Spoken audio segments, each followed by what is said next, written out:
Do you want to buy a home, but you don't have a down payment saved up? Not to worry, because you are not alone. Today, I'm going to break down some other options and some things that other lenders might not be telling you, and some big mistakes to avoid. So let's dive in. Here are 4 ways that you can buy a home with little or no down payment, and an option that you should avoid at all costs. Did you know that there are loan programs that don't require any down payment at all? The first is USDA loans. This stands for the United States Department of Agriculture. Now, there are income limitations and there are also geographic restrictions. I'm going to put the link in the comments below about where you can go to find out if the property that you're looking at is in a USDA area. This is generally for more rural properties, let's say out in the boonies, properties that are not in the city limits, that they're more remote. Those could qualify for a 0% down payment.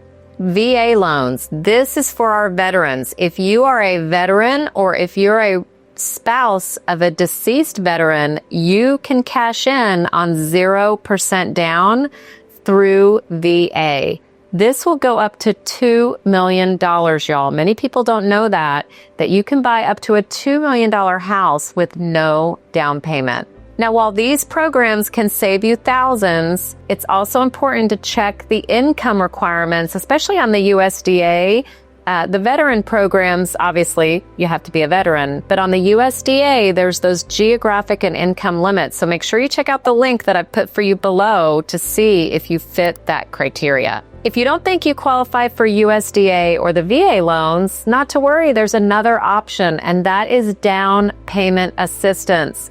Now, down payment assistance is usually passed down through the states and their state local programs that push the assistance out to the people in the state. There's a couple of national programs, but they're very limited. You're going to find the majority of the programs in the state or even the city or county where you live. I always recommend that you talk to at least a local state in your state lender to make sure you're getting all the knowledge possible about these down payment assistance programs. What is down payment assistance? It is assistance that you are either advanced or gifted through a grant money through the program that can offset your down payment and or your closing costs when buying a home. You want to take a peek at a video that I've got on down payment assistance specifically. I'll put that in the notes as well. But when you receive this assistance, it essentially erases your down payment. So the assistance will cover the down payment that is required, either fully or in part, depending on how much assistance that you're taking. Here's the kicker though. These programs have income limits.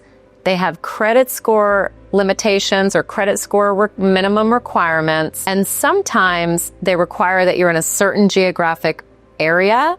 And also home buyer education will be required.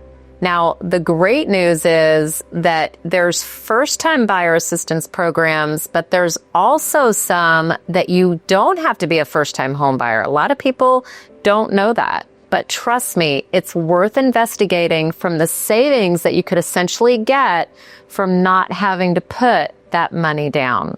Another way to get money for down payment is through gift funds. If you have access to a family member or members that have the ability to give you a gift to buy a home, definitely look into that. Now, not everyone has that luxury of having a family member that can give them a gift, but the loans, the FHA loans, well, all the loans really, FHA, VA, USDA, and conventional all allow on a primary residence purchase that you're going to occupy as your primary residence, will allow gifts to be given from family or close relations in order to purchase a home. But here's where people get into trouble. It has to be documented. They'll be required to sign a gift letter. If they're overseas or here, it doesn't matter. It's totally fine. We can send them a letter that they need to DocuSign and fill out that they're giving you this money. It's not required to be repaid. We've also got to document the transfer from their account to yours. So where a lot of people get messed up is they think that the money can just poof, enter in their account and there's no documentation required. That's not the case. So just beware and make sure that you talk to your lender about what is going to be required to show these funds. Okay, let's talk about the mistakes to avoid. Don't drain your savings. Make sure that when you're about a year out from buying a home. Now, not everybody has this kind of notice. It happens. But for the most part, if you know that in the next year you're going to be buying a home, look at your budget, cut where you can. Y'all, my husband got so mad at me because I cut ESPN. You don't know the trouble that I was in, but I survived. But what kind of things do you not need? How many apps are on your phone that you're wasting like $5 a month and $19 a year? And look at your subscriptions on your phone. So these are little things, but they really add up. And before you know it, y'all, you probably have an extra $150 a month in your budget, just like that. So it's a great time to not drain your savings, look at your expenses into what are you really spending and really start to tighten up. The other thing that we suggest is that when you're buying the home, don't plan to spend 100% of your savings. You need to remember that after you move in, there is usually startup costs. You're going to want to go to the store. You probably can blow at least $1,000 in new bath mats and shower curtains and the pretty, the toothbrush holders and soap dishes or whatever you want. Like all those little things cost money, y'all. I want y'all to think about what could be our startup cost when we get into this house. So talk to the lender about what's the minimum that we can put down? What would our payment be? And, we have this amount of money, but do we have to put all that down? Like how little can I get away with and still have a payment that I can afford to get into the house that I love? That's the point. So I want you to think about those hidden startup costs when you get into that house, okay? The other thing we want to make sure that you're not making, I don't want to say a mistake, but that you're looking at. If you're going to be taking your money from the 401k, I just want you to make sure that you ask your provider, will there be penalties? Is this a loan that needs to be repaid through our program? What would be the interest rate? Generally, I say borrowing from yourself is definitely a really good idea, but you just want to know what is going to happen. I took a 401k loan out of my 401k and there's a payment. I have to pay it back, so you just want to ask, what are the terms? Do I withdraw it? Do I have to pay it back? Just so that you know that then your paycheck's going to be less. So it's something that you definitely need to find out. Okay, here's the biggest one. Are you ready for it? No new debt. I can unfortunately not count the time on my hands because it's so often where buyers will go out after application, like we're literally closing in 2 weeks, and they put stuff on a credit card like, oh, $10,000. We had to loan Aunt Susie money and blah, blah, blah, and so buy a car. And I can't even count the number of times. Y'all cannot do anything to your credit between pre-approval and buying a home and signing on the contract of that house. Don't buy anything. Don't get a new credit card. Unless you talk to your lender first to know if this is going to impact you. Even large purchases, y'all, that could affect something.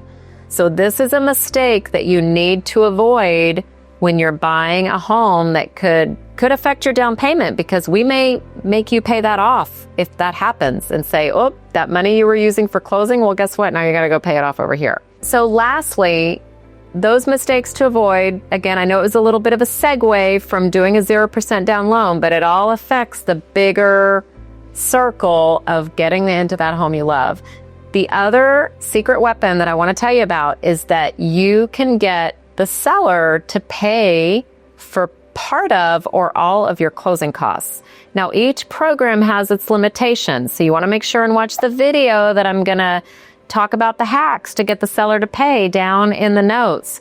But that is a way that you can get a program with low money down, possibly use the assistance, get some help from the seller, and together with those two things, poof, you've got like very little or no money down. We actually have people almost every month where we do that between a seller contribution and the down payment assistance, and they have literally less than $2,000 or even less than $500 out of pocket. It can happen if you have the right lender and realtor team that are working together for you to get you in that house that you love. Okay, so check it out. Check out that video later. So I hope you've gotten some nuggets today about how to either get into a home with very little or low down payment and some ideas that you may not have thought of. If this was helpful for you, please hit the subscribe button, give me a like, give me a comment. I want to hear your comments, and please share with a friend that you think needs it. And I'll see you on the next video.